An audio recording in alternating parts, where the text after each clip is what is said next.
Fala galera, sejam bem-vindos a mais um episódio do Burncast. Hoje estamos aqui para falar sobre cultura pop e o antifascismo. Eu sou o Guilherme Cepeda. Eu sou o Pedro Prado. E hoje vamos receber a Laluna Machado e o Vitor Soares. Olá pessoal, tudo bem? Eu sou a Laluna Machado, sou historiadora formada pela Universidade Estadual do Sudoeste da Bahia, sou membro do Observatório de Histórias em Quadrinhos da USP e da Associação de Pesquisadores em Arte Sequencial, sou coordenadora de um grupo de pesquisa aqui na Gibiteca de Santos, que é o grupo de pesquisa Sônia Luitem, e sou professora de História, também às vezes eu faço isso. Fala pessoal, meu nome é Vitor Soares, eu sou professor de História, eu estudei na Universidade de Barra Mansa, fiz faculdade lá, terminei minha vida profissional, acadêmica, e agora eu estou fazendo dois podcasts, na verdade, que é o História em Meia Hora e o História pros Brother. E eu recebi esse convite do Burncast muito lindo. É isso daí, vamos falar de antifascismo. E antes de começar o nosso bate-papo, temos que falar como chegamos até aqui, né? Lá atrás, de volta ao cenário caótico das eleições presidenciais de 2018, as palavras fascista e fascismo passaram a figurar no debate político, pautadas pelos discursos e práticas de Jair Bolsonaro, atualmente sem partido, que inclusive é o despresidente, né? Porque a gente não pode chamar de presidente da República, mas enfim. Pegando aí, só contextualizando, ele até tá tentando fundar o partido, né, que é a Aliança pelo Brasil, só que não tiveram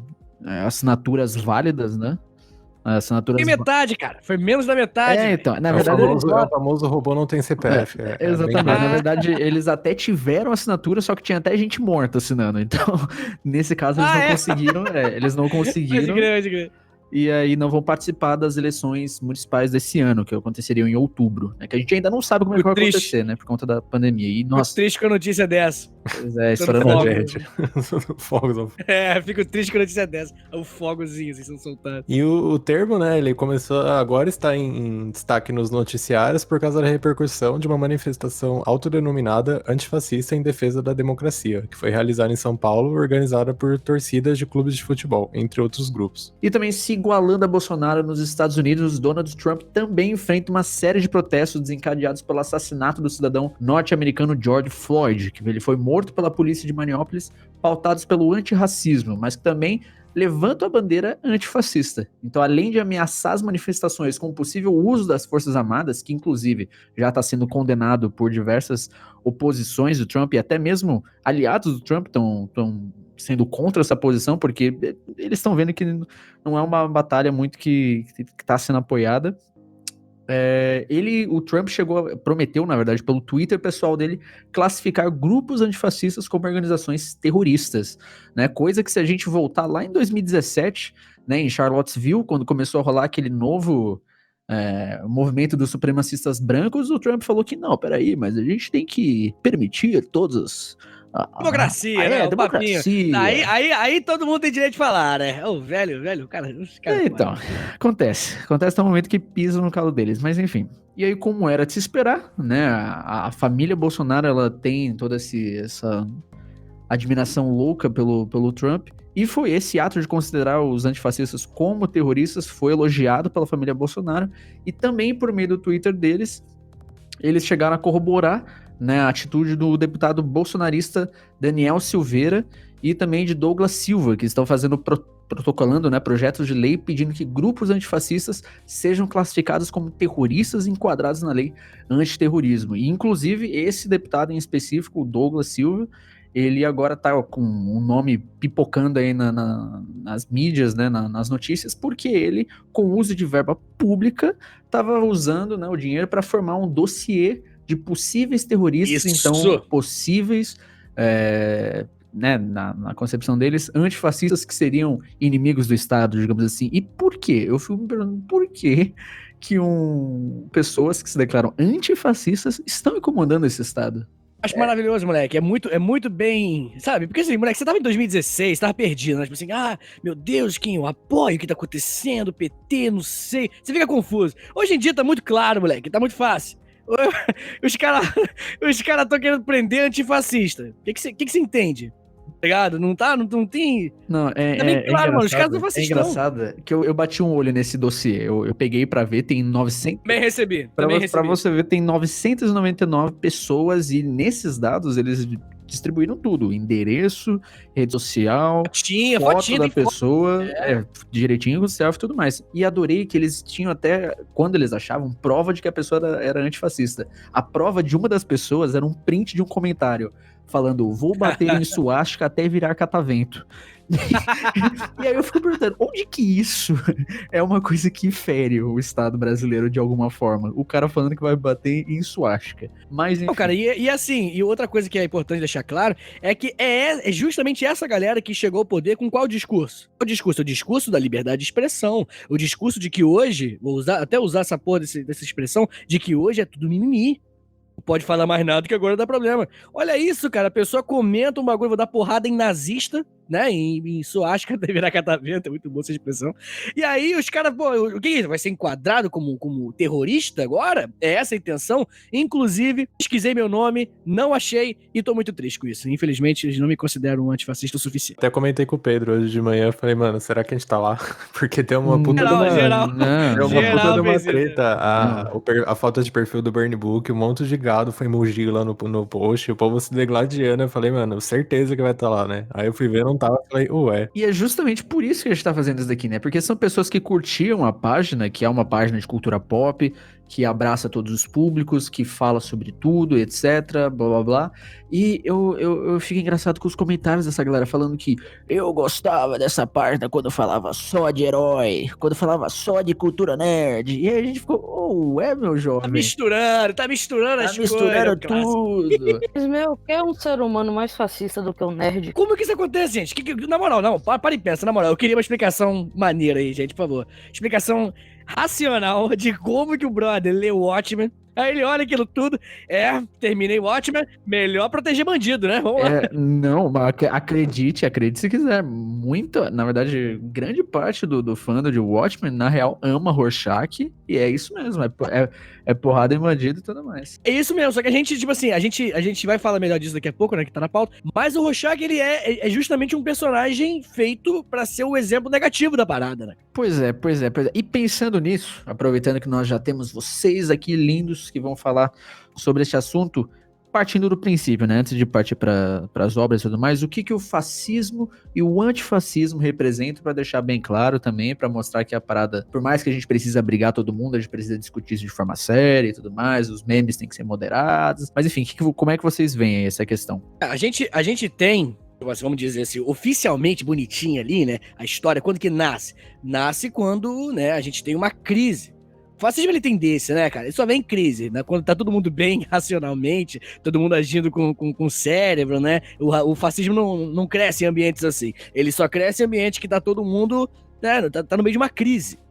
Você, no caso da sua origem especificamente, em 1920, com o Partido Nacional Fascista, lá na Itália, né? O Mussolini cria quando o mundo tá desacreditado, tanto no que na época a gente considera a direita, que era o capitalismo liberal, tava desacreditado com isso, tava meio bolado com isso, e ao mesmo tempo também tava desacreditado, né? Ou pelo menos não defendia, ou pelo menos lutava contra o socialismo soviético. Então você tem ali um problema capitalista e um problema socialista.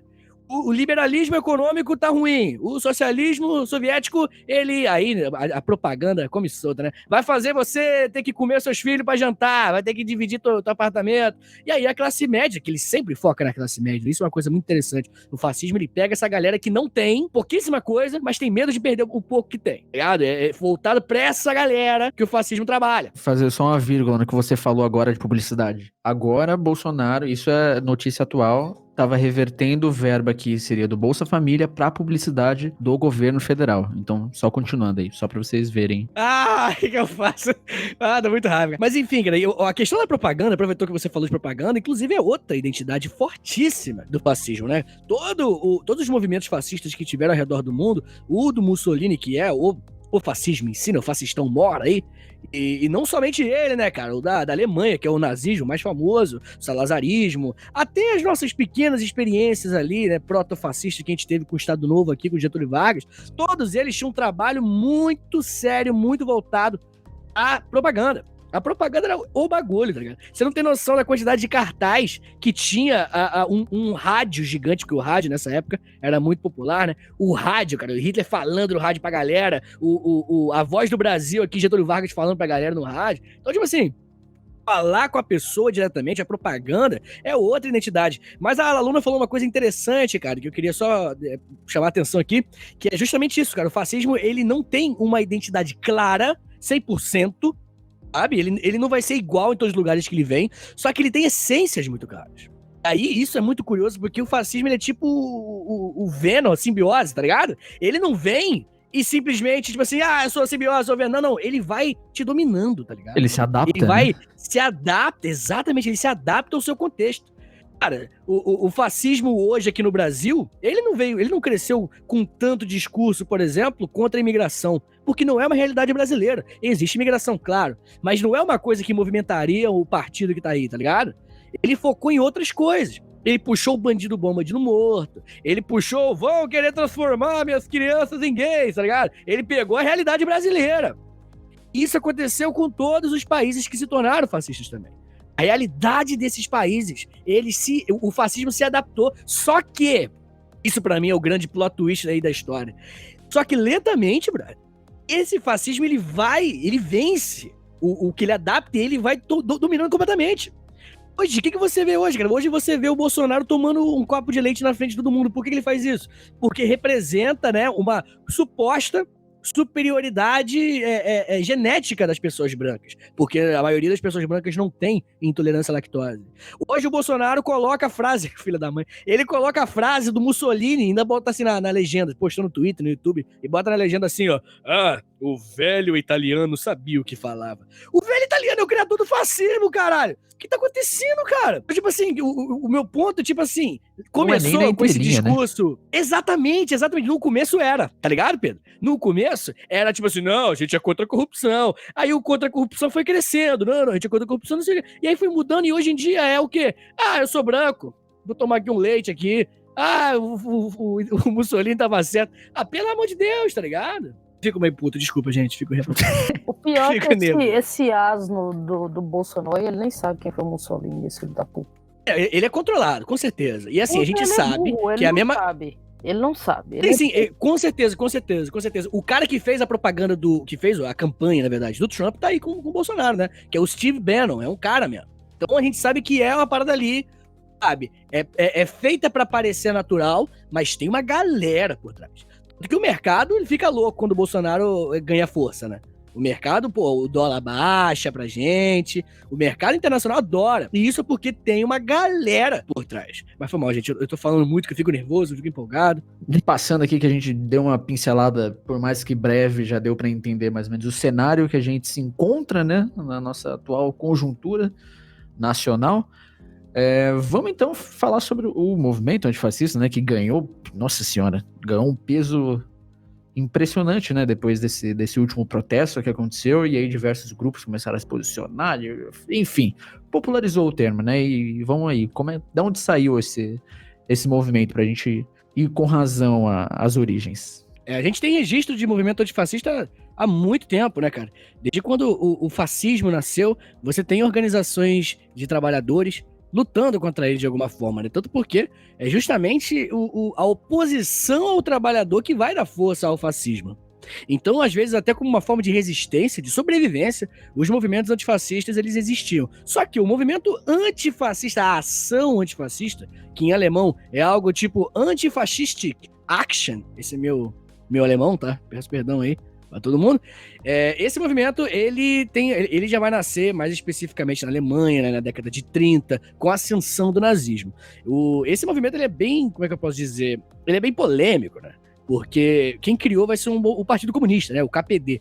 O KPD era um partido que, como é que eu posso dizer? Tinha uma discussão curiosa, cara.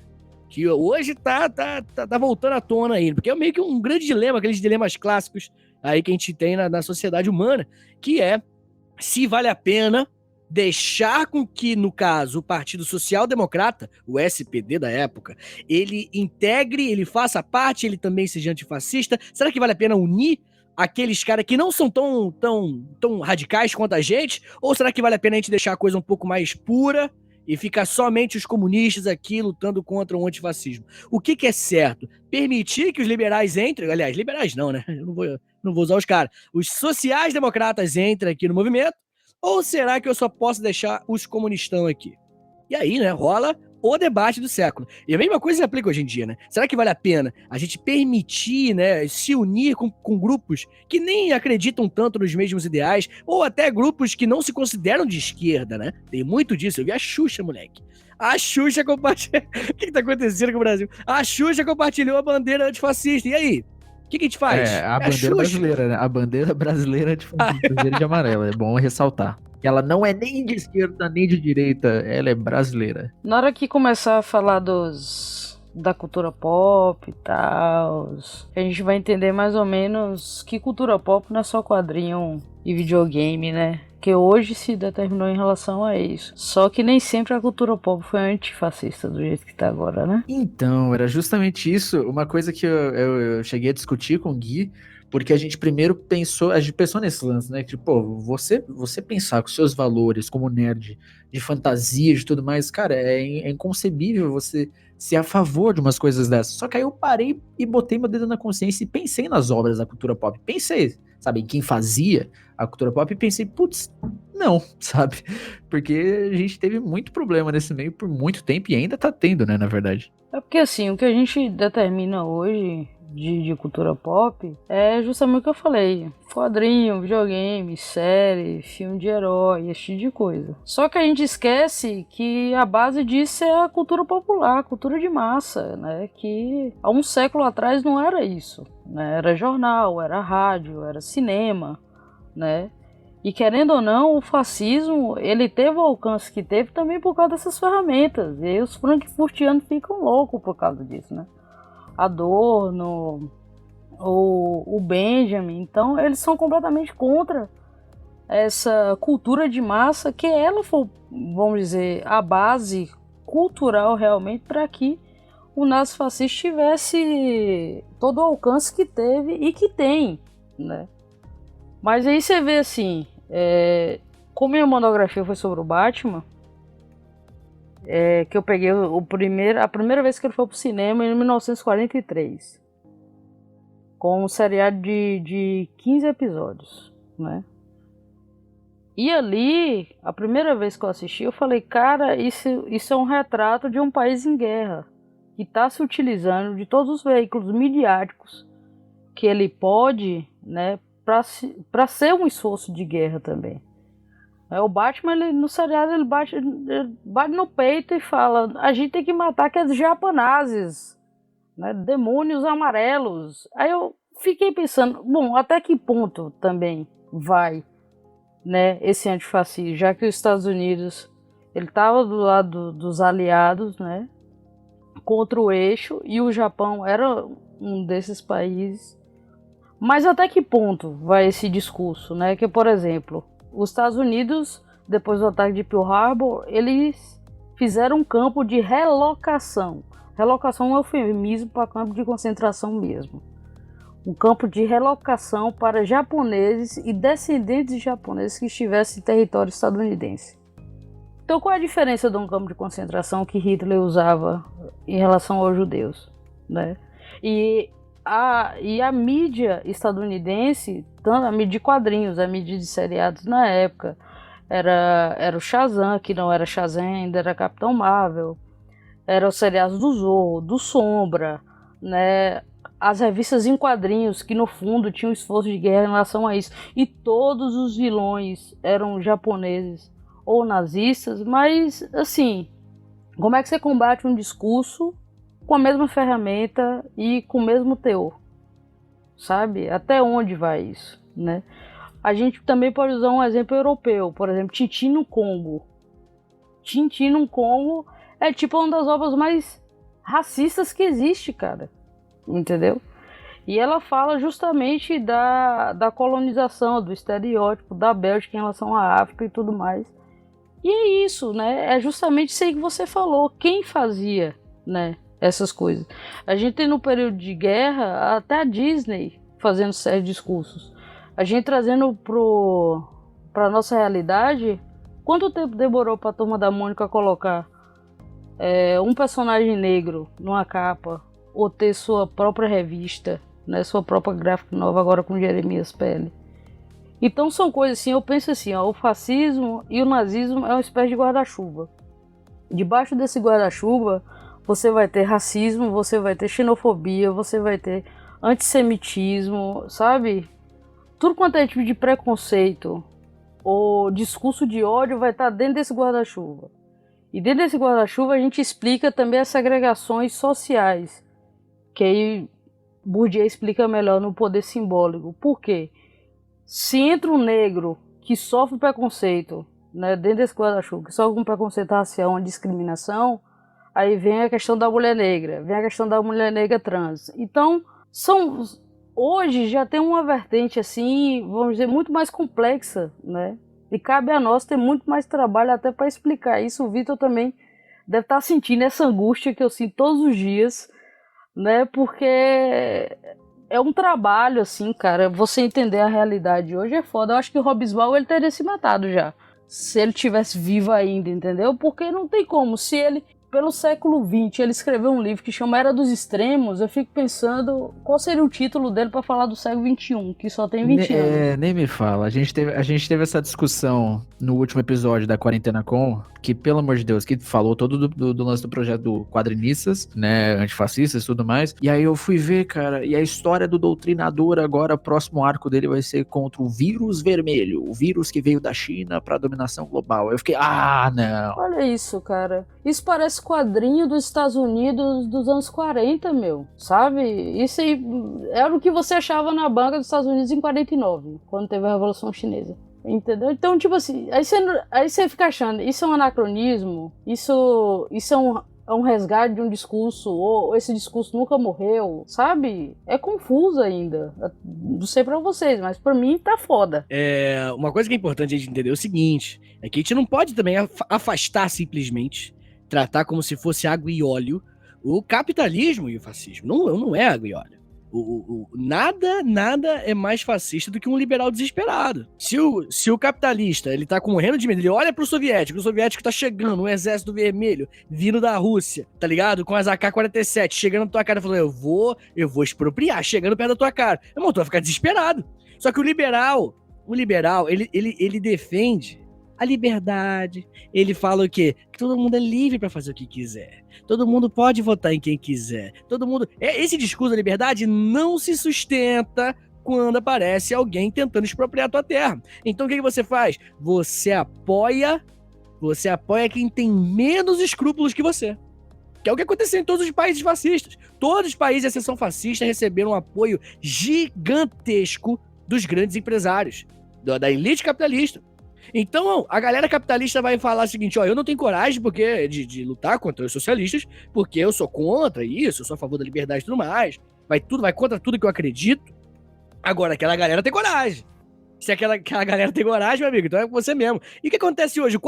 Vamos lá, o mercado financeiro hoje, ele comemora, ele vibra quando? Ele vibra quando o Bolsonaro faz um discurso lá, naquela reunião bizarra lá, o mercado financeiro deu thumbs up, tá ligado? Falou, pô, que maneiro, esse cara é bom, tá ligado? Porque o mercado financeiro tá cagando pro que é certo e o que é errado. A Laluna falou assim, demorou muito, quanto tempo? Ela perguntou, né? Quanto tempo demorou pro Maurício de Souza colocar uma pessoa negra, um personagem negro na capa? A resposta é o tempo que demorou pra dar dinheiro.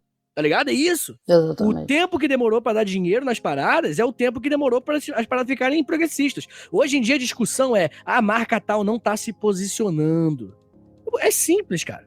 Se a marca não se posiciona, hoje ela perde consumidor. A marca tá cagando. A grande maioria, inclusive, dos influenciadores aí que a gente tem, né, na internet aí, essa galera também tá cagando. Essa galera tá se preocupando com uma coisa. O que é o que vai me dar apoio, o que vai me dar seguidor, o que vai me dar dinheiro, né, trocando por miúdos, e o que não vai dar eu não vou seguir, não vou fazer, tá ligado? Eu tenho certeza absoluta que todo mundo que essa galera aí, essas empresas, esses influenciadores tivessem há 60, 70 anos, mas sem dúvida que apoiaria qualquer partido fascista. E ia falar, não, mas o comunismo que é o inimigo, tá ligado? Não faz a menor ideia, nunca pisou na União Soviética. Aproveitando essa vírgula que você falou, essa vírgula específica que você citou, o lance dos influenciadores é uma coisa muito curiosa. Muita gente levanta, por exemplo, o Felipe Neto mesmo como bastião aí do progressismo virtual. Só que, pasme, se a gente pegar uns 4 meses atrás, ele estava pedindo a cabeça de um deputado do PSOL.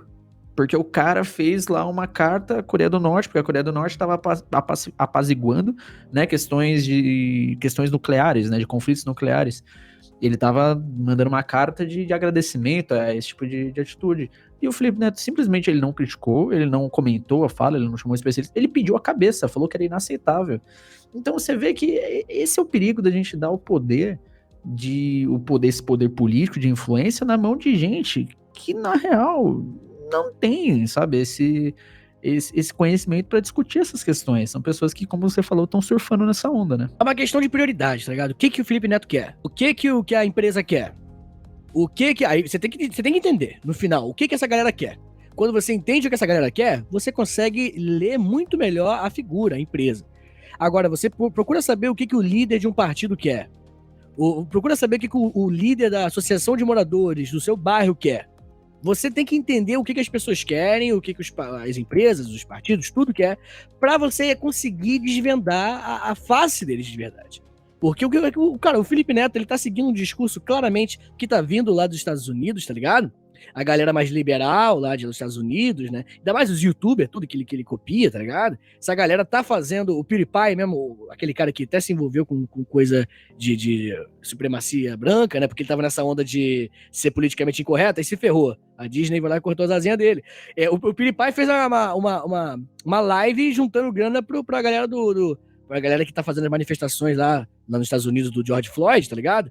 E aí, então, se você olha o PewDiePie fazendo isso, você entende o Felipe Neto fazendo isso. Se você olha as empresas de fora se posicionando, você entende as empresas brasileiras se posicionando. O que eu quero dizer é que isso é uma parada que, no final, cara, é capitalismo. No final, o fascismo e o liberalismo, eles são duas faces, uma face menos escrupulosa e uma um pouco mais.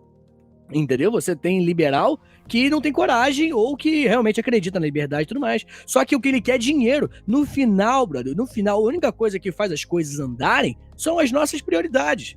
O liberal quer ganhar dinheiro, cara. Se a nossa prioridade for ganhar dinheiro, como é que a gente vai gerar igualdade? A gente não quer gerar igualdade, a gente quer gerar dinheiro. Se a nossa prioridade é gerar dinheiro, como é que a gente vai diminuir o racismo no Brasil? A gente não quer diminuir o racismo, a gente quer ganhar dinheiro. Então tudo vai girar em torno disso. O capitalismo, ele é um sistema que consome seu próprio cadáver constantemente, se for necessário, mas ele continua sobrevivendo.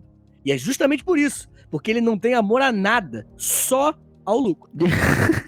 Não, e aproveitando, já puxando esse gancho, a gente já puxa pra Marvel e pra própria diversidade dela, que é uma questão que continua até hoje, é um dos pilares da editora, e isso segue desde o princípio, né? A gente pega, por exemplo, o próprio Pantera Negra, que também é um absurdo, o cara vem lá da década de 60, foi ganhar um filme só agora, né, em 2018 que veio o filme? 2017?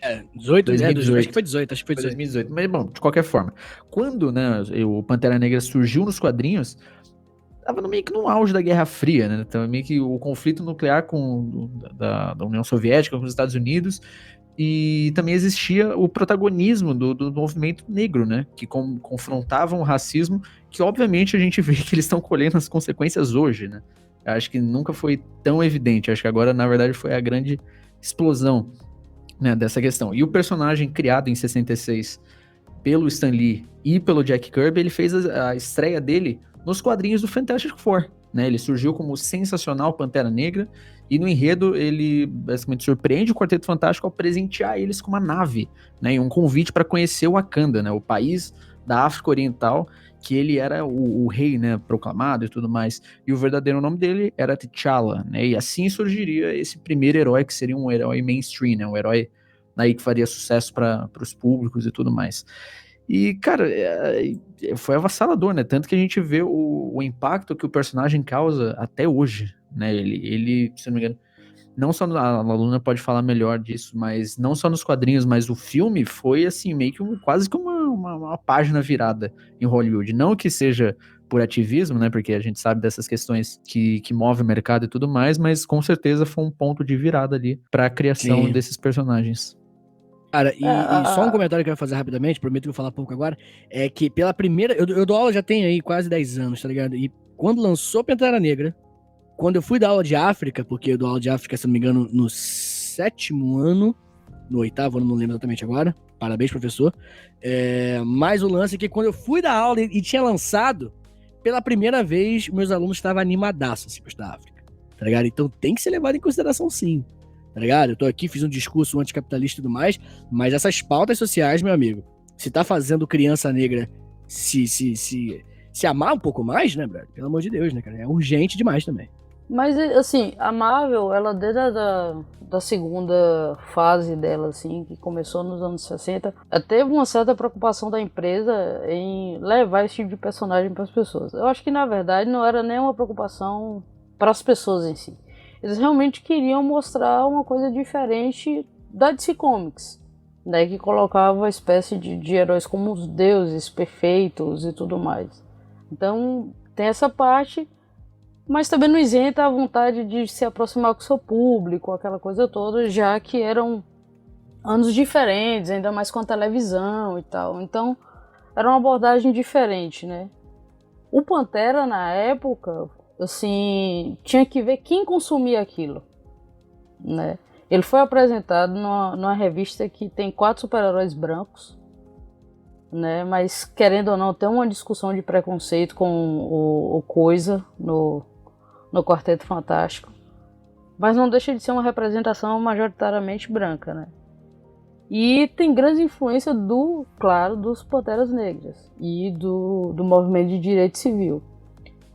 Então o Stan Lee, ele pegou vários discursos, ele fez uma pesquisa e tudo mais para colocar aquilo ali no personagem, entendeu?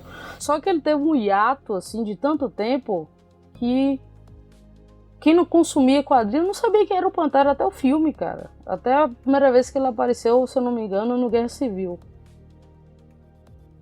Não tinha noção de quem era o personagem, né? Mas tem uma revista dele, se eu não me engano, foi nos anos 70, mas não consigo precisar agora, que ele é sequestrado pela Ku Klux Klan, né? E ele, tipo, bota fogo em geral, cara. Entendeu? É realmente a imagem de você botar fogo nos fascistas, sabe? E nos racistas, é aquela imagem, entendeu?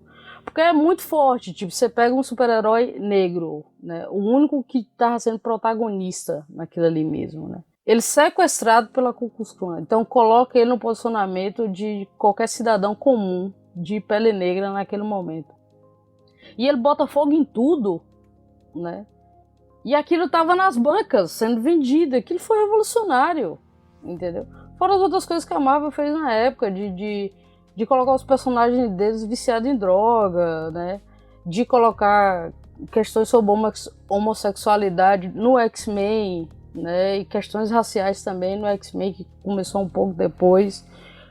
Mas é isso, né? Eu acho que o personagem passou por um hiato muito grande, né, desse tempo todo. Ele parece que foi esquecido nos anos 70, 80 e foi isso. Parece que perderam o interesse e um personagem tão foda, né? A indústria perdeu o interesse no tipo de discurso, mas os estúdios Marvel viu que poderia funcionar, porque o cinema abraça muito mais pessoas do que os quadrinhos, né? As pessoas consomem mais cinema. Então eles acharam interessante colocar aquilo. E o que eu acho, tipo assim, é um filme muito foda. É um filme que eu saí arrepiada do cinema. Eu falei, caralho, eu tô vendo uma revolução, realmente, na estrutura, no discurso, nos roteiros de filmes de super-heróis, sabe? E foi tão revolucionário que foi o primeiro filme de super-herói a concorrer melhor filme no Oscar, cara, entendeu? E logo a indústria do Oscar, logo a indústria de Hollywood, né? Então, eu acho que deveriam também dar mais, vamos dizer, mais bandeira pro Pantera, sabe? Que é um puta de um personagem, entendeu? Deviam fazer isso com os X-Men também, que parece que as pessoas esqueceram o X-Men ou Nossa, parar de X-Men é interpretar, muito isso, né? Ou parar de interpretar, né? Porque falta interpretação de texto, né, pô? Se você pegar os primeiros filmes, né, a trilogia inicial dos X-Men tinha bastante essa pegada, né? Tinha o lance deles serem ali os à margem da sociedade, andavam na encolha, tem toda a questão da cura mutante, que é todo o palco do segundo e terceiro filme. Então, é uma discussão que estava intrínseca nesses filmes, né? Foi se perdendo um pouco, né, isso no decorrer do andar da carruagem da franquia, mas eu acredito que a Marvel Studios, vendo o que ela faz, né, abraçando aí essas causas, como ela fez nos quadrinhos, observando também essas lacunas no mercado de fazer esse tipo de coisa, eu não duvido que X-Men vai ter essa pegada de uma maneira muito mais explícita, sabe? Eu realmente não duvido disso. Mas então, inclusive o que você falou do Pantera Negra, uma coisa, eu fiquei fascinado pelo filme na época. Eu repito assim exatamente o que você falou. Eu me arrepiava e era muito louco, e você assim, eles apresentaram de um jeito, cara, que a história, vamos lá, não é nenhuma invenção da roda, digamos assim, é um beabá ali, tem por exemplo, não tem nada de tão inovador no roteiro, porém, a construção de Wakanda, a construção daquele universo, né, daquele microcosmo ali de Wakanda, cara, é fantástico. Você vai pegar a língua wakandana, é uma relação do Xhosa com o Ibjo nigeriano, aí você vai ver as roupas das tribos de Wakanda, tem todo um significado. Você vai pegar o traje do Pantera, é um traje militar, não é um traje de herói, tem toda uma questão cultural. Então você vê que era um filme muito sólido, sabe? Ele realmente sabia o que ele estava contando, ele sabia o que estava fazendo, até porque o diretor é o Ryan Coogler, que é um diretor negro que dirigiu ótimos filmes e ele é um dos grandes nomes aí em ascensão. E teve, bom, o elenco é maravilhoso, é um dos melhores elencos da Marvel, enfim, é um dos melhores da Marvel, tranquilamente. E aí eu pergunto, como que um cara consegue ser racista com um nerd, digamos assim, gostando de uma obra como Pantera Negra? Meus caras, tipo, assiste Star Wars e fala que tá ok, que é aquilo ali mesmo, entendeu? E é fascista assistindo Star Wars, caralho! Não, é Star Wars, a gente falou aqui algumas que são idiotas, assim, na moral mesmo. Star Wars, Watchmen, X-Men. Cara, a série do Watchmen, vocês viram a série, cara? Sim. Cara, sei lá, mano, eu acho que dos últimos anos é a coisa mais incrível que É uma das melhores, é uma das melhores séries de herói. Pra mim, cara, o Watchmen, a série, né? Lógico que o quadrinho é incrível também, assim, sempre foi um dos meus favoritos.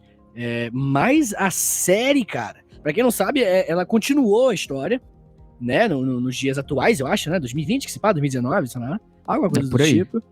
Só que nesse futuro alternativo, né, que existe o Dr. Manhattan e que rolou, né, o fim da guerra por conta daquele plano lá, que eu não vou dar spoiler do bagulho dos anos 80, não caguei, pronto. Mas assim, é o futuro alternativo do Watchmen nos dias atuais. E, cara, é incrível, cara, é incrível, assim, a questão racial mano, sem brincadeira, cara, eu acho que é o... É pesado. Cara, nossa, é muito pesado, velho. Nossa. Dá um tapa na cara, assim, real, cara. A grande questão de Watchmen é que desde o quadrinho, ele já era um quadrinho que era meio que essa virada de página também pra indústria, né? Quando começou a trabalhar todos os temas complexos, digamos assim, da sociedade e tudo mais, ele vinha de um movimento, né? O Watchmen teve toda essa pegada complexa que discutia toda a real moralidade dos heróis, né? Tipo, será que esses vigilantes, que nunca são, na verdade, ditos como heróis, né? São vigilantes.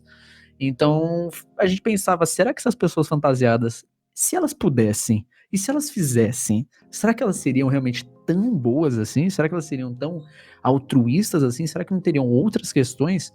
E eu acho que o Watchmen é incrível por causa disso, porque cada personagem ali tem uma intenção, sabe? Tem um motivo pra ele estar fazendo aquilo, e, cara, não é o heroísmo. Exatamente. Nossa, cara, é uma obra assim que me marcou de um jeito inacreditável, cara. E eu vou te falar uma coisa, cara.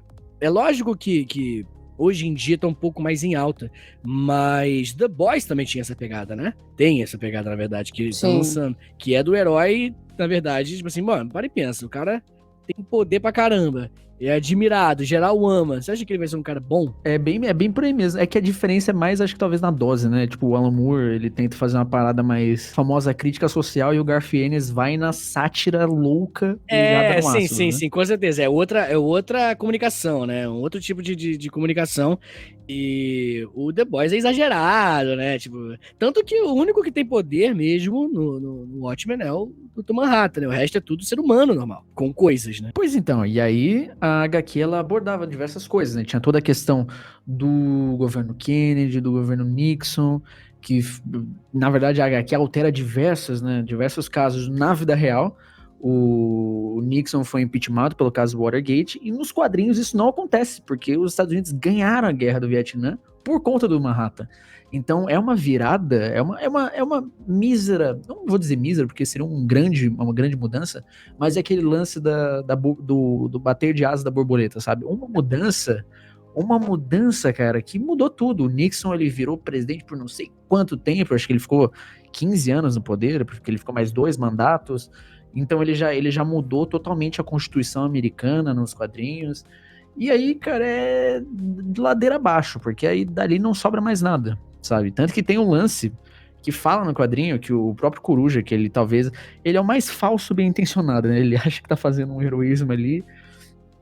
E ele até, numa noite que tá tendo um caos, que a polícia ela tá em greve, e aí o governo americano manda, né, os vigilantes, que eles não são Watchmen, o Watchmen é uma coisa do filme, não existe o grupo Watchmen. Eles mandam os vigilantes para diversas cidades, né, cidades dos Estados Unidos, para controlar os protestos, né, e são protestos que, tipo, a polícia falou, vocês querem ser vigilante? Então beleza, não vou trabalhar aqui também, já que vocês têm vigilante, vocês não precisam da gente. E aí a coisa comeu solta. E aí o comediante, que é um dos vigilantes, começa a descer bala nas pessoas. E as pessoas que até então são civis, sabe? E o Coruja é um momento que ele fica meio que em choque ali, porque ele pensa, ué, eu não era herói, o que tá acontecendo? E aí o comediante fala, amigão, isso daqui é o sonho americano. Então essa liberdade, essa democracia linda, imperialista, tem alguns acordos ali por baixo dos panos. Eu acho hoje um pouco. Não é nem um pouco, eu acho que às vezes é muito escancarado a hipocrisia dos caras que consomem cultura pop hoje. Porque você vê assim, eles ficaram enlouquecidos com o filme do Coringa. Meu Deus do céu, o melhor filme da história, e papapá e tal, ele botou fogo em tudo, ele desafiou a polícia, fez protesto no filme, papapá. Agora, quando é um negro que faz aquilo, não. Não pode. Pode quebrar entendeu? nada. O negro não pode o negro não pode desafiar a polícia, né? O negro não pode ter protestos a favor dele, né? Ele não pode lutar contra o sistema, entre aspas, que eu não estou dizendo que o Coringa luta contra o sistema no filme. Na verdade, eu tenho algumas críticas sobre esse filme, um pouco delicadas. Mas é isso, né? É hipocrisia, cara. Tipo assim, parece que, tipo assim, eu só vou absorver o que me convém mesmo, né? Só o que me interessa e eu vou interpretar aquilo do meu jeito e é isso, né? Ele não interpreta o X-Men como uma crítica social, aquilo ali. Ele interpreta como pessoas que têm um gene superior a outras e por isso elas são super-heróis. E é complicado, né? Porque aí entra nesse lance das doses palatáveis de crítica, né? De informação. E o mundo da ciência passou meio que por isso também, né? A gente teve, por exemplo, tinha aí o mundo de Bigman, tinha, sei lá, tinha coisa na TV Cultura, enfim, isso vale para o Brasil, vale para o mundo. Tinha diversos programas de entretenimento que eram voltados para a ciência, mas traziam essa forma fantástica da ciência, né? Unindo ali questões fantasiosas, questões de humor, e aí as pessoas foram meio que perdendo um pouco o senso do que era o processo científico de fato, sabe? E isso meio que rola na cultura pop também, né? Por mais que tenha essas críticas sociais, essas análises, essas analogias que a gente vê, parece que o apreço da pessoa por essa fantasia é tão forte que ela não consegue enxergar a própria realidade naquilo. Então é bem doido isso, né? Porque a gente... E aí vai de todo um problema estrutural de educação e etc, blá blá blá. E, enfim, é meio que um buraco sem fundo, né? Que agora a gente tá tentando escavar aí. Você tem ideia, existia até algumas preocupações no quadrinho nacional mainstream em relação a isso. Por exemplo, Carol Pimentel, que é ex-editora da Marvel no Brasil. Ela é formada em astrofísica também. Ela tem mais 6 graduações, se eu não me engano. Então, o que acontece? Ela chegava o quadrinho para ela editar, vários quadrinhos também para ela traduzir, para ela adaptar, e, tipo, vinha vários, tipo, do Homem de Ferro, aquelas coisas que apareciam lá no fundo dos cálculos, que eles tinham que fazer para montar a armadura, que é uma do defeito, não sei o que lá. E os cálculos vinham errados, sabe? As fórmulas físicas e matemáticas vinham erradas, e ela consertava aqui. Então, algumas edições, né, que a Carol Pimentel editou ou adaptou, traduziu, ela tem cálculos reais para a pessoa também ter acesso a isso. Mas, tipo, é uma preocupação singular. É uma pessoa, tipo, plantando um milho ali, sabe? Mas eu concordo muito com o que você falou, dessa questão da fantasia, sabe? As pessoas às vezes ficam me perguntando, porque eu sou historiadora e eu tenho uma certa tendência a ser um anarquista, sabe? E aí as pessoas ficam me questionando, mas seu objeto de pesquisa é o Batman, que é um dos super-heróis mais imperialistas que existe, né? E fascista, né? Que o Batman é fascista. Estava ansioso por este momento. Né? Deixa eu abrir a cerveja aqui. Deixa eu abrir a cerveja imaginária aqui. Né? Pronto. Então, como é que isso funciona? Eu falei justamente, né? Cabe a mim levantar questões teóricas em relação ao personagem e criticá-lo, entendeu? Eu sou uma pesquisadora, eu não vou ler o bagulho, tipo, por diversão e tudo mais. Eu tenho que ler de uma forma mais afastada possível que eu puder e de uma forma crítica, entendeu? E eu falo em todas as minhas palestras, né? Eu falei isso no MIS, ele é fascista, né? E eu posso provar. E eu provei para as pessoas, entendeu? Eu provei para as pessoas com os 3 filmes do Christopher Nolan que ele é fascista. E ainda foi a cerejinha do bolo com o Cavaleiro das Trevas do Frank Miller. Mas eu não tô duvidando, tô adorando isso. Mas você consegue provar pra mim também? Só pelo caos, só pela loucura. Só pra adorar aqui, só a contraprova. Terminar essa cerveja imaginária aqui. Então, eu tenho uma palestra que ela chama o ciclo social em Gotham, né? Ou sociologia em Gotham. Que aí a base é o ciclo vicioso do capital que Marx usa, né? E o que acontece? O que eu tento explicar para as pessoas, né? Eu apresento a imagem delas do Bruce Wayne, né? E do Batman, certo? Coloco essa imagem na cabeça delas e aí eu vou dissecar a informação a partir disso. Como é que eu faço isso? Bruce Wayne é um puta de um empresário, né? Puta de empresário, não tô dizendo que ele é bom, tô dizendo que ele tem dinheiro, certo? Tem dinheiro pra caramba, né? E ele monopoliza tudo numa cidade que é uma ilha, né? Eu moro em Santos, vamos dizer que Gotham seria do tamanho de Santos, que é uma ilha também. Então ele monopoliza absolutamente tudo, e não só lojas, né, confecções, tudo mais, ele monopoliza tecnologia, informação, né? Outros setores que ele patrocina coisas estatais e tudo mais. Então a cidade inteira fica aos pés das indústrias Wayne, né? O que ele faz? Com isso, ele sufoca todas as outras empresas da cidade, que vão fechar, porque não tem como concorrer com as indústrias Wayne. As pessoas ficam desempregadas por causa disso. Então, se elas não estudarem, elas não entram nas empresas Wayne. Mas se elas também não têm condições de estudar, elas vão continuar desempregadas. Quem é que se beneficia com isso? A máfia. Ela vai pegar todos esses desempregados e vai pôr para trabalhar para ela, né? Ela vai pegar essa mão de obra, né? A máfia dentro de Gotham vai pegar essa mão de obra, que é o que vai sustentar o trabalho dela, e para continuar ainda perpetuando o seu trabalho, ela vai subornar a polícia, né? Vai subornar o poder judiciário, vai subornar o prefeito, vai subornar os vereadores, né? Então, quem é que se veste de preto à noite para combater tudo isso? É a porra do Bruce Wayne, né? Quem é que se veste de morcega louca para ficar batendo nas pessoas à noite? Que deveria fazer uma fisioterapia, uma psicologia, fisioterapia, né? acho que ele faz, e tal, fazer uma terapia e tal, tomar um ansiolítico, né? Superar a morte dos pais, entendeu? E tal. Não, ele se vê de morcega louca e vai bater nas pessoas, sendo que se ele fosse realmente um empresário preocupado, né, em mudar a cidade dele, ele investiria em políticas sociais, né, como o pai dele fazia. O pai dele era médico, mas deixava a empresa lá porque ele queria estar no hospital, né? Construiu todo o sistema ferroviário de Gotham, né, com o dinheiro da empresa, sabe, e deixou pro povo.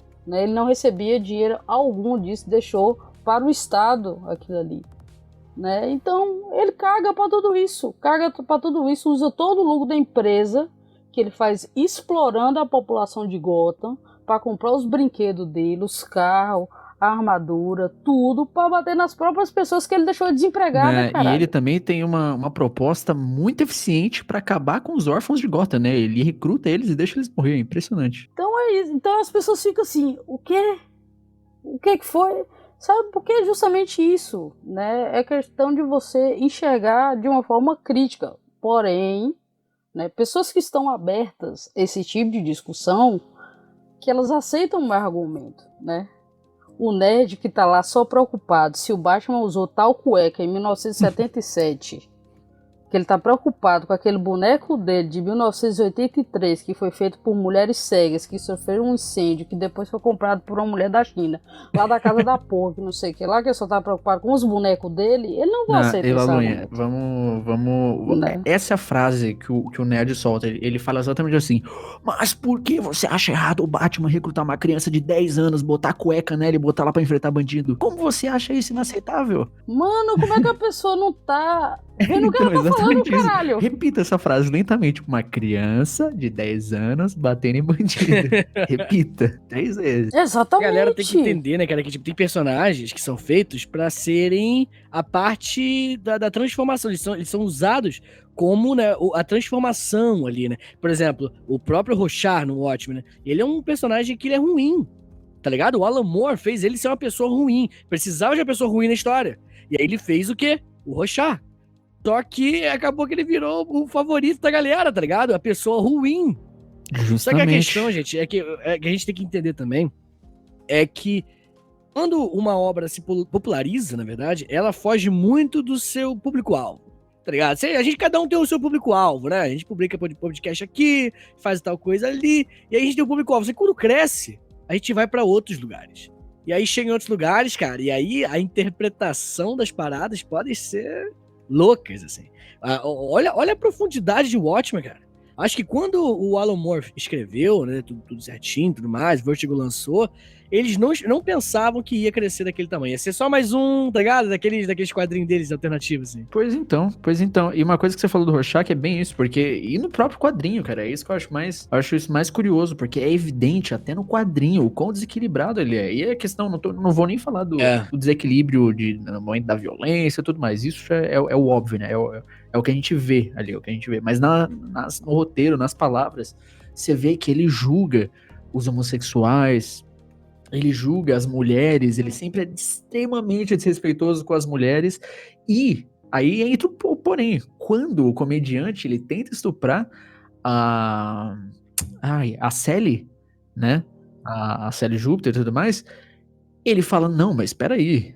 Mas o comediante... Isso foi um lapso moral do comediante.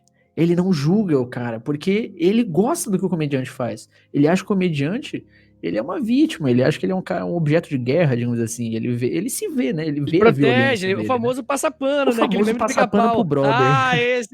Esse comediante pica-pau, assim, tá ligado? Exatamente. Não, é assim, cara. E a galera não entende isso, né, cara? Que tipo, tipo assim, chegou num ponto, cara, que a galera não entendeu o que aconteceu na série. O que é o Rorschach na série, cara? Isso é maravilhoso, por isso que eu acho essa série incrível, cara. Porque o Rorschach, ele é o símbolo dos supremacistas, tá ligado? Brancos. E isso, cara, olha que... Ah, não, eu acho... Eu não aceito como não tem gente na rua, cara. Parabenizando a série. Tem que ter gente na rua parabenizando, cara. Obrigado por isso. E a questão é justamente por isso, porque o Rorschach, durante, né, toda a história do Watchmen nos quadrinhos, ele escreve toda a investigação dele e os acontecimentos em um diário. Só que o que ele escreve nesse diário, além dos acontecimentos, ele escreve também a visão dele, né, a perspectiva dele, os ideais dele, a forma como ele analisa toda aquela narrativa. E acontece que no final... isso daí é meio inevitável, né? O quadrinho tá lá, mas peraí, não vou falar do final, mas esse diário acaba vazando. O que era pra ser secreto acaba vazando, e aí na série a gente vê que 30 anos depois, esse diário acaba nas mãos, né, daquela galera reaça. Sétima Cavalaria. Sétima Cavalaria, a famosa Ku Klux Klan. Então, aí a galera adota o cara como o ícone, né, deles. É a representação do injusto, o cara que lutou contra o sistema. É aquele discurso do pessoal que tá abaixo do sistema, que tá aquela questão conspiracionista de que né, tudo isso não é verdade, existe uma grande farsa, um conluio comunista e tudo mais. É, isso daí, exatamente. E tanto que o personagem do o presidente, se eu não me engano, esqueci o nome dele, é Red alguma coisa, Redford. O presidente lá do... Isso, que é o ator, né? É o próprio ator Redford. O ator Redford que esteve em Capitão América, Soldado Invernal, se não me engano, ele era o diretor lá da SHIELD, que era da Hydra. Ele é interpretado pelo ator Redford e ele é o presidente dos Estados Unidos em Watchmen, na série. Isso, e ele é a esquerda, vamos assim dizer, né? Ele tá tentando representar o Obama, um liberal, né, dos Estados Unidos. Que nos Estados Unidos o liberal, ele é a esquerda, né? Então, assim, ele tá tentando representar essa vibe. Tipo assim, olha aí, tá ligado? Esse establishment, né? O Bolsonaro falando essa palavra muito engraçado. O establishment. Aí, olha o establishment aí, tá vendo? Temos que quebrar isso, essa mídia esquerdista, tá ligado? É essa parada, cara. É o famoso vamos mudar isso daí, tá ligado? É isso, tipo, os caras lutando contra o sistema esquerdista da nova ordem mundial, tá ligado? Mano, cara, essa série é muito boa, velho. Vamos seguir, agora que a gente já passou de Watchmen, que também é escrita pelo Alan Moore, vamos falar de V de Vingança, que também é uma graphic novel de 10 volumes, ela foi escrita pelo Alan Moore entre 1982 e 89, e a história, pela visão do Alan Moore, é uma grande sátira e uma hipótese de como a Inglaterra estaria 10 anos após o governo de Margaret Thatcher, né? E aí ele traz todo um país fascista em 97, onde o governo tem o domínio sobre a mídia e os campos de concentração para as minorias raciais e sexuais. Não, é sensacional, né, cara? V de Vingança marcou uma geração, né, o filme, né, cara? Eu conheci pelo filme, acho que é 2005, sei lá. Cara, nossa, foi muito revolucionário, assim, porque você tem ali, né, cara, né? Literalmente. Porque você tem ali uma representação de um Estado de direita tomando o poder ao extremo, né? É o fascismo claro ali, né? No caso, né? A revolução contra o fascismo, claro. E a gente não tinha tanto, como é que eu posso explicar? A gente é muito triste como a gente tem artistas muito bons, como é o caso do Alan Moore, e eu não tô duvidando da capacidade do cara, o cara é incrível, só que a gente tem que entender que quando o cara é muito artista, ele acaba pecando um pouco na parte política. Porque, assim, a parte política, não tô... Assim, como é que eu posso me explicar agora? Eu entrei numa seara aqui maneiro. A parte política, ela, às vezes, pode não parecer muito vendável. Pode parecer chata. Como é que você transforma isso num formato pra ser agradável, tá ligado? Pra ser vendido e tudo mais. O V de Vingança, ele é isso, né? Ele conseguiu extrair todos os problemas do fascismo, ele conseguiu dar uma exagerada, usou a máscara do Guy Fawkes, né? Que é o cara lá clássico lá da Inglaterra, que botou fogo no parlamento. Então, assim, o esquema é justamente como a adaptação de um futuro fascistão lá na Inglaterra se tornou aquilo lá, tá ligado? O que pra mim é o grande desafio do artista, né, cara? Você pegar uma realidade terrível, transformar em uma história emocionante, tá ligado? Que eu acho que ele fez maravilhosamente. Agora saí, hein? Eu entrei numa coisa ruim e me dei bem no final. Hein? Pra mim é uma das maiores obras dos quadrinhos, assim, cara. E, tipo assim, os anos 80 teve muito disso. E a indústria precisava disso também, né? Na pesquisa acadêmica em quadrinhos, a gente fala que a tríade, assim, para os quadrinhos começar a serem consumidos em livrarias é o Cavaleiro das Trevas, Maus e o Watchmen. E a nota de rodapé é o V de Vingança. O discurso que o Alan Moore traz, né, realmente isso aí o que o Victor falou, dessa questão dele colocar um futuro distópico, mas projetando o que poderia ser o país no qual ele vivia, sobre o governo que ele vivia, sabe? Isso é quase como se fosse o George Orwell quando ele escreveu A Revolução dos Bichos, sabe?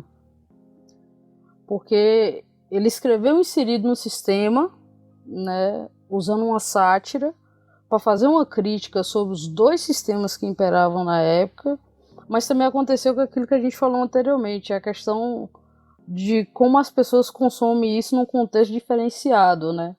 Acabou que Revolução dos Bichos começou a ser usado pela galera de direita e liberal e tal, e não entende que aquilo ali é uma crítica anarquista, né? Isso também acontece com V de Vingança. Não entende que aquilo também é uma crítica anarquista pesada, né? E eu acho que é extremamente atemporal aquilo ali também, cara. Não importa o tempo que vai passar, aquilo ali vai fazer sentido, eu acho que em muitos e muitos contextos futuramente, sabe? Agora aquela coisa que a gente pensa assim, de quem fez, né? E pensa, pô, que foda e tal, David Lloyd, não sei o que lá, Alan Moore. Cara, aí você pensa, a pessoa fez uma obra revolucionária dessa, com um discurso desse, sabe? Que pode ser usado por décadas e décadas e décadas. E eu conheci o David Lloyd e ele assediou uma amiga minha quadrinista, sabe? Caraca, sério, irmão? Não, peraí. Não, do nada, O que né? tá Não, tô falando, acontecendo? não, Cara, os caras são geniais, mas e daí ele assinou a amiga dele, tipo, drop the o que bomb, né? aconteceu, Do cara? nada. É isso, porra. Entendeu? É isso, entendeu? Pé de cana da porra. Sabe? Não tinha um momento que eu estava sobre no evento. E é isso, sabe? Então você fica assim, o que tá acontecendo? Né? Então é isso, o cara tem uma obra, mas o cara bosta. Isso Frequentemente. acontece em muitas coisas. Pergunta, tem algum exposed do Alan Moore? Tem algum exposed do Alan Moore? Moore? Deve ser, cara, deve ter, que ele era muito sei, estranho. cara. Ele é bocudo, O mas Alan não Moore- tem coisa desse nível. Porque Ele é meio doido, eu cara. vejo ele, pelo menos. Ele é- ele é Eu sei muito que a análise dele, a leitura dele é bem ácida, ele nunca mediu isso e também nunca deixou claro que ele nunca se importou muito com isso. Mas eu vejo da trajetória dele nos quadrinhos, pelo menos uma integridade quanto ao trabalho, sabe? Como a questão das editoras terem sempre, como a gente falou lá nisso, chacoalhado o cara do calcanhar pro pescoço, balançando, falando, ó, produza, faça a sequência dessas coisas pra vender. E não era bem a vibe que ele queria, né? E ele simplesmente abriu mão disso e tocou o barquinho dele. Eu só tenho um problema com ele, que é por causa, tipo assim, eu acho extremamente desnecessárias as narrativas que ele usa em relação aos estupros nas obras, que quase todas as obras dele têm, sabe? Uhum. Aí você olha assim de uma forma maior assim, né? Tô falando porque eu sou mulher e eu me vejo naquela situação. Porque não existe essa família que essa mulher nunca tenha sofrido assédio, ou que ela não tenha sofrido uma tentativa de estupro ou um estupro, né? Então toda vez que eu leio obras dele e eu vejo que tem alguma coisa relacionada ao estupro ou à violência sexual contra uma mulher, eu acho extremamente necessário para a narrativa de modo geral. Que eu penso assim, é a mesma coisa de quando eu li Guerra Civil, né? E do nada aparece a bunda da mulher É Hulk aleatório. na frente, assim, num requadro, assim, e os caras conversando, aparece a bunda dela, só a bunda dela, do lado. Assim, eu falo, acho que porra é essa? Né? Então, tipo assim, tem coisas em relação a esse tipo Com de certeza. violência que eu acho que, tipo, Entendi. Você acha que não faria as cenas de diferença, estupro sabe? dele não são pra demonstrar violência, e sim a conotação sexual mesmo da parada? Sim, é entre aspas, né? Não tô dizendo que seja, mas tem muita gente que considera isso Entendi. o fetiche, né? Que muito Não, o cara essa galera tem toda de que a gente tá violentar uma criticando aí, né? mulher, entendeu? Esses nerds que não entendem nada, esse é o momento deles, né? Então. Entendeu? Então, tipo, tem coisa que o estupro, tipo, da Bárbara Gordon. É mais Piada óbvio Mortal, possível. eu acho extremamente desnecessário. E muita gente fala, não foi estupro. Foi, porra. Foi. Sabe? A capa já diz isso. A capa, se você for observar depois que você já leu o quadrinho, você é a Bárbara deitada no chão. O Coringa tá tirando a sua foto e tá falando sorria, sabe? Então, isso é pesado, cara. Isso é pesado. E ele falou assim, olha só aí, ó. Já tô mostrando pra vocês o fetiche que é. E o Coringa, o fato dele pegar todas as fotos e mostrar pro pai dela, entendeu? Aqui não é pra mostrar a violência contra a mulher. Exatamente por É aí. pra mostrar o prazer que ele sentiu de fazer né, aquilo. cara? Nossa senhora, é verdade. Entendeu? Pesado pra caramba, porque é difícil, né? Porque a gente. É claro, né? Tipo assim, eu leio um bagulho exatamente. desse e você fala, cena de estupro, né? Mas a mulher lê uma parada dessa e tem outro peso, né, cara? E aí é difícil, pelo menos. Eu não tinha parado pra pensar, né, nesse excesso de cenas que como a Laluna falou, né? Que tem sempre, né, cenas de estupro nos trabalhos dele, tá ligado? E eu nunca percebi, Quase eu nunca sempre. pensei, tipo assim, Quase caraca, sempre. Tem algumas exceções. Quinto estupro do Alan Moore agora, e pô, tá foda, hein, mano? Eu nunca E é tinha uma parado pra pensar nisso. parada que é muito criticada em filmes também. Tem filmes que às vezes eles tentam justificar isso como se fosse engrandecer a personagem ou fortalecer, tipo, querendo causar mesmo, sabe? Mostrar paradas que acho que pra qualquer pessoa que se preze, que sabe escrever um bom roteiro, sabe que não precisa de uma apelação dessa, né? Que é uma coisa que, como ela mesmo falou, é uma coisa que é intransigente, é uma parada que é violenta de fato, sabe? Até a pessoa que tá, como é que fala, consumindo aquilo, se sente daquela forma, então não tem nem o que discutir. Pois é, né, cara? Falar de cultura pop, falar de nerd e não ter essa pegada preconceituosona realmente tá ficando uma coisa cada vez mais rara, infelizmente. Mas todo mundo, nesse Brasil, esse Brasilzão de Deus aí que a gente tá pisando aí, todo mundo sabe que todo mundo apenas 2 grandes arrependimentos da vida. De um dia ter se proclamado nerd e de ter se proclamado metaleiro. Ô, 2 grupos malditos. Nossa senhora, metaleiro e nerd tem que acabar, velho. Pessoas, chegamos ao fim desta conturbada, porém foi mais divertido do que eu imaginei. Você vê como tem como se divertir falando de temas ruins, né? Porque é um problema que assola a gente, e por mais que a gente tenha dado risada aqui, a gente tem que botar a mão na consciência nesse momento. Eu gostaria de agradecer a participação do Vitor e da Laluna, e agora eles vão se despedir de vocês e aí vamos deixar o recado deles. Então, obrigada mais uma vez, né, Gui, Pedro, tá aqui. Da última vez eu falei do livro Mulheres e Quadrinhos, foi um papo muito, muito legal, né? Mais uma vez falando de um tema importante, né, que eu acho que poucos trabalhos de podcast podem abordar assim de uma forma tão natural assim e trazer especialistas mesmo como o Vitor e a mim, claro, também, né?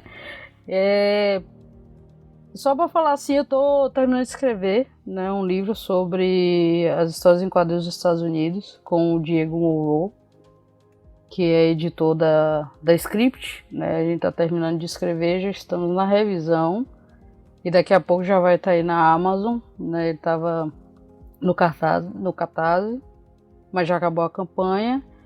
Mas ele vai ser um pouco diferente, vamos dizer, do que normalmente seria um livro de pesquisa em quadrinhos utilizando a história dos quadrinhos em si, né? Eu dei uma base mais teórica de contexto histórico, político e social para a criação dos quadrinhos, né? Como esses contextos influenciaram nas produções dos Estados Unidos nos últimos 90 anos, né? Então, quem tiver curiosidade também me procura aí nas redes sociais, Laluna G Machado. E é Muito isso. obrigado aí o convite da galera. É uma maneira bater esse papo. É um papo que, infelizmente, não é um papo comum, né, cara? Você falar, como eu falei no final ali, né? Você falar de cultura pop e ao mesmo tempo trazer o lado político, que é mesmo o grande cerne da questão, né? De muitos quadrinhos que a gente disse aqui, por exemplo. Infelizmente é uma raridade, então é muito legal. E o Burncast esteja disposto aí a falar. Como eu falei, meu nome é Vitor Soares, eu sou professor de História. Você pode me encontrar em 2 podcasts diferentes, eu trabalho muito e eu dou aula ainda, tá? Eu dou aula e faço 2 podcasts. O História em Meia Hora, que você pode acessar em historiaemmeiahora.com ou pesquisar no Spotify, Deezer e tudo mais. E o História pros Brother, que é outro podcast de história também, só que ele é um pouco mais bate-papo. O História em Meia Hora é mais bonitinho, tá ligado? Mais educação, aquela coisa bonitinha. O História pros Brother não, já é loucura, dedo no cu e gritaria. Aí já é mais besteira. Mas é isso. Todas as quartas-feiras tem episódio novo do História pros Brother. Todos os sábados de manhã tem episódio novo do História em Meia Hora. Me segue lá nas redes sociais, né? Esqueci, né, cara? Eu não sei fazer esse agradecimento do final e tudo mais. Você me segue lá em @profvitorsoares no Twitter, no Instagram e no Facebook. É isso, muito obrigado, gente. Agradecer a todos vocês que chegaram até aqui, aquele lembrete semanal de que sigam o Bunnycast nos seus players favoritos, seja Spotify, Deezer, no próprio Facebook do Bunnycast, no site do Bunnycast, no Anchor. Por lá, no site, no caso, você consegue ouvir online e também baixar no seu dispositivo, seja computador, seja celular, de forma gratuita. Então não tem desculpa para não poder ouvir o episódio. E também, caso você siga, sempre vai ter aquela praticidade de você receber uma notificação sempre que a gente lançar um episódio novo. Também gostaria de relembrar vocês das nossas redes sociais, o podcast Bunny no Instagram e também no Twitter, você pode achar. E lembrar também que esse é um podcast distribuído pelo Anchor FM.